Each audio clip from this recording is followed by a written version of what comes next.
형 바빠? 잠깐 이야기 좀 할 수 있을까? 어떻게 됐어? 서준이는 좀 어때? 다행히 한 곱이 넘겼어. 방금 병실로 옮겼고 지금은 자고 있네. 진짜 너무 다행이네. 하늘에 계시는 우리 부모님이 서준이를 지켜줬나 보다. 그러게 진짜 천만다행이지. 근데 아까 의사가 하는 말이 이제는 더 이상 미룰 수 없고 진짜 수술을 할지 말지 선택해야 한다더라. 그래? 그러면 수술을 받아야겠네. 좀 힘든 시간이겠지만 어떻게 하겠어. 서준이도 앞으로 살려면 이겨내야지. 그래서 말인데 형, 내가 정말 염치 없는 부탁 하나만 할게. 왜 무슨 일 있어? 우리 부부가 사실 작년부터 서준이 병원 따라다니고 이래저래 치료비 대느라고 돈도 제대로 못 벌고 그동안 모아놓은 돈도 거의 다 써버렸어. 집주인한테 얘기해서 전세금도 빼고 월세로 돌렸는데 그래도 수술비가 모자라. 알지. 너네 집 사정은 내가 알지. 그래서 얼마가 필요한데? 그동안 밀린 병원비도 좀 있고 새로 수술비까지 하려면 최소한 4천은 더 있어야 할 것 같아. 4천, 나도 마음 같아서는 진짜 빌려주고 싶은데. 너도 알잖냐. 우리 집안 돈 관리는 전부 네 형수가 하는 거.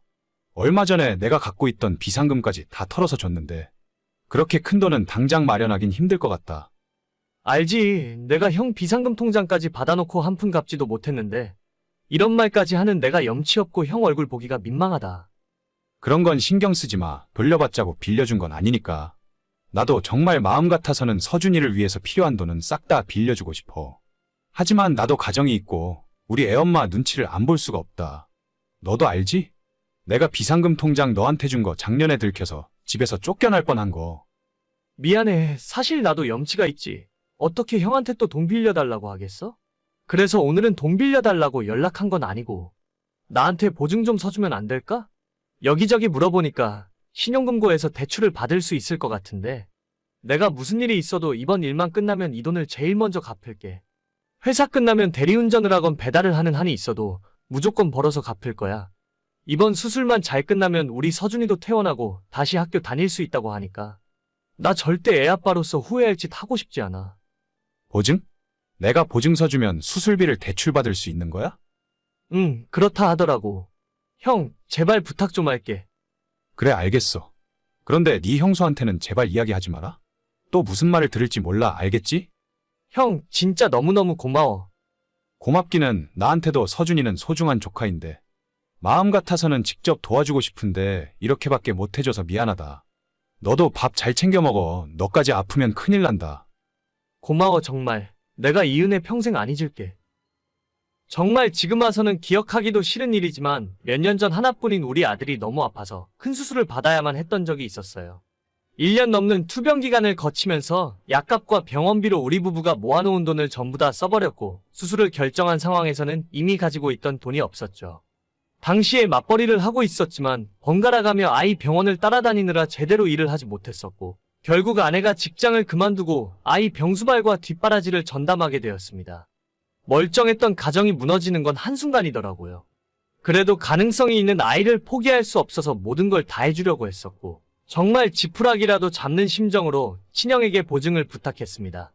다행히도 흔쾌히 보증서 주겠다고 해서 드디어 수술을 받을 수 있다 생각했고 다음날 저축은행에서 대출 가능하다는 확인을 받고 너무나도 기쁜 나머지 일승일대의 큰 실수를 해버리고 말았어요. 형, 은행에서 대출 해줄 수 있대. 진짜 너무 고마워. 형이 보증서 준 덕분에 늦기 전에 수술 받을 수 있을 것 같아. 네? 그게 무슨 소리예요? 보증이라니? 아, 형수님? 그게 아니라 제가 착각했나 봐요. 다른 사람한테 카톡을 보내야 하는데. 거짓말하지 말고 솔직하게 이야기해요. 나중에 들통나서 진짜 집안 뒤집어지는 꼴 보고 싶지 않으면. 그게 말이죠. 이번에 우리 서준이 수술해주겠다는 곳이 있어서 정말 어렵게 간신히 예약을 잡을 수 있었거든요. 그거 잘 됐네요. 그런데 내가 궁금한 건 보증은 대체 무슨 이야기냐는 거예요. 사실 지금 입원해 있는 병원에 밀린 병원비가 좀 있어서 그걸 정산하지 않으면 퇴원도 안 되는 상황이고 수술비도 꽤 비싸더라고요. 형수도 아시다시피 저희가 지금 가진 돈이 없는 상황이라서 급하게 돈 구하려면 그 방법밖에 없었어요. 그래서 제 남편한테 보증서 달라고 부탁하신 거예요? 진짜 서준 아빠도 그러는 거 아니에요.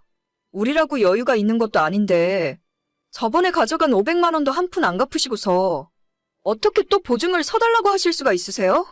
지금 있는 대출만 해도 장난이 아니잖아요? 죄송합니다. 근데 진짜 이번에 수술만 성공적으로 끝나면 제가 밤에 오토바이 타고 배달을 해서라도 대출은 다 갚을게요. 절대 형이랑 형수한테 피해가는 일 없게 하겠습니다. 안 돼요. 내가 서준이 생각하면 딱해서 도와주고 싶긴 한데 우리도 집 대출 갚을 거 남아있고 자동차 할부도 갚아야 하고 내 코가 석자라니까요? 진짜 우리 식구 이혼하고 뿔뿔이 흩어지는 꼴 보고 싶으면 맘대로 해봐요. 알겠습니다. 보증 이야기는 없던 걸로 하겠습니다. 형수의 단호한 말에 어쩔 수 없이 포기할 수밖에 없었죠. 정말 다행히도 장인 장모님이 사시던 집을 담보로 대출을 받아서 돈을 마련해 주셨고 우리 아들 수술도 성공적으로 받을 수 있었어요. 초등학교 다니고 있던 아들은 지금 중학교를 다니고 있고 다시 새 삶을 얻은 것처럼 하루하루 감사한 마음뿐입니다. 사실 입장 바꿔 생각해보면 그 당시에 형은 정말 최선을 다했다고 생각해요. 그래서 제가 상황이 좋아지자마자 형에게 빌렸던 돈 500만 원부터 빨리 갚았습니다. 하지만 예전에 그 일을 계기로 알 수 없는 어색한 점이 생겨버려서 평소엔 거의 연락을 잘 안 하고 지내게 되었고 특히 형수와는 완전 인연을 끊다시피 해버렸어요. 그런데 얼마 전 형수로부터 뜻밖의 연락을 받게 되었습니다. 그동안 잘 지내셨어요?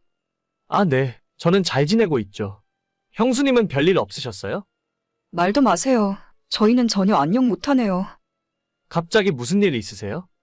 우리 남편한테 한마디도 못 들으셨나 보네. 요즘 저희 남편 사업이 휘청휘청해요.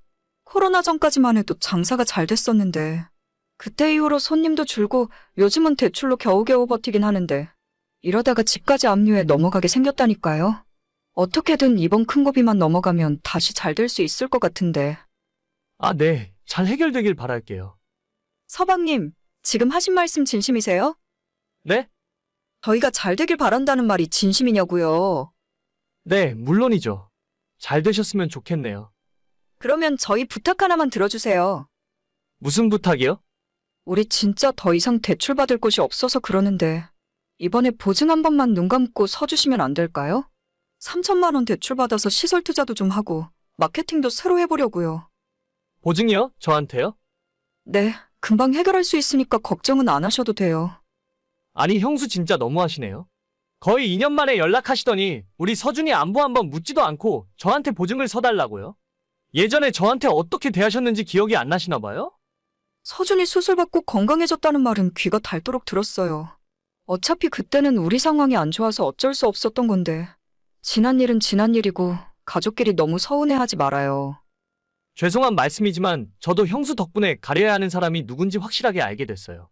우리 회사 동료들도 제 소식 듣고 1,000만 원 모금해서 주셨거든요. 그런데 저는 형한테 500 빌린 일로 형수한테 그런 이야기까지 들었으니 때로는 가족보다 남이 더 나을 때도 있더라고요. 가려야 하는 사람이요? 그거 지금 내 이야기예요. 저는 누구라고 이야기한 적 없어요. 와, 서준 아빠 그렇게 안 봤는데 진짜 속이 너무 좁다. 언제적 일인데 그걸 아직까지 마음에 담아두고 있어요? 어차피 돈 마련해서 수술 잘 됐으면 끝난 일이잖아요? 뭐 결과적으로 보자면 그렇긴 하죠. 그러니까 나한테 갖고 있는 화도 풀어버려요. 아니에요. 저는 형수한테 화난 건 없어요.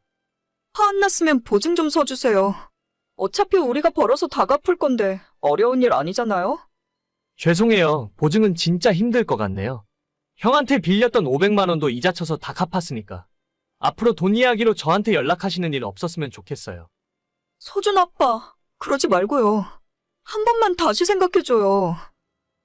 뻔뻔하게도 저한테 다시 연락해서 보증을 서달라고 했고 잠시 후에는 형수에 이어 형에게 카톡이 오더라고요. 얘기는 들었다. 우리 와이프가 너한테 보증 서달라고 했다면서?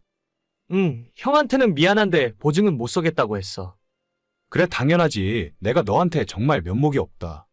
와이프한테는 내가 따끔하게 이야기했어. 아마 다시는 이런 일 없을 거다. 형 생각하면 보증이 아니라 돈이라도 빌려주고 싶은데 나도 우리 와이프가 형수 이야기만 하면 눈이 뒤집어질 정도로 화를 내니까 내가 보증 서줬다는 거 알면 가만히 있지 않을 거야. 알지, 이해한다. 우리 집 일은 내가 알아서 해결할 수 있으니까 너는 신경 쓸 필요도 없어. 서준이는 잘 지내지? 학교 잘 다니고 요즘은 완전 건강해. 그러면 됐다. 아무튼 오늘 일은 잊어버리고 다신 우리 집사람이 돈 때문에 연락하는 일 없도록 할게. 알겠어. 형도 건강 조심하고. 그렇게 형과 어색한 대화를 마치고 나니 그냥 보증을 서줄 걸 그랬나 하는 생각도 조금 들더라고요. 하지만 예전에 그 일 때문에 제 아내는 형수 이야기만 하면 바로 입에서 쌍욕이 튀어나올 정도로 화를 내기 때문에 제가 형한테 보증을 서줬다는 걸 알게 되면 저까지 무사하지 못할 겁니다. 형한테는 미안하지만 앞으로 어떤 금전적인 거래도 안 할 거예요. 오늘의 사연은 여기까지입니다. 구독과 좋아요, 알림 설정은 많은 힘이 됩니다. 다들 행복하시고 좋은 하루 되세요.